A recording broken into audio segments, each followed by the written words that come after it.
ഈ നോമ്പും കാലത്ത് മസാല വഴറ്റിയിട്ടോ അല്ലെങ്കിൽ പൊടി പരത്തിയിട്ടൊന്നും സമയം കളയണ്ട കേട്ടോ. ഇതുപോലെ തയ്യാറാക്കി എടുക്കുകയാണെങ്കിൽ ഇഷ്ടമായ ലൈക്കും കൂടെ ചെയ്തേക്കണേ.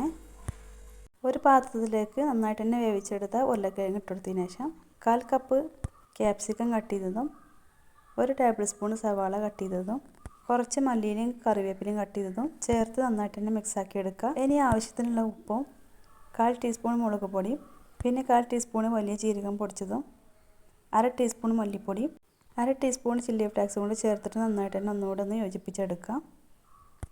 ഇതിനായിട്ട് 4 ബ്രെഡ് ഞാനൊന്ന് ചൂടാക്കി എടുത്തിട്ടുണ്ട്. ആവിയിലൊന്ന് വേവിച്ചെടുത്തതാണ് കേട്ടോ. എന്നിട്ട് ഇതുപോലെ 4 ഭാഗം ഒന്ന് സൈഡൊന്ന് കട്ട് ചെയ്തെടുക്കുക. എന്നിട്ട് ഇതുപോലെ നന്നായിട്ടൊന്ന് പരത്തിയെടുക്കുക.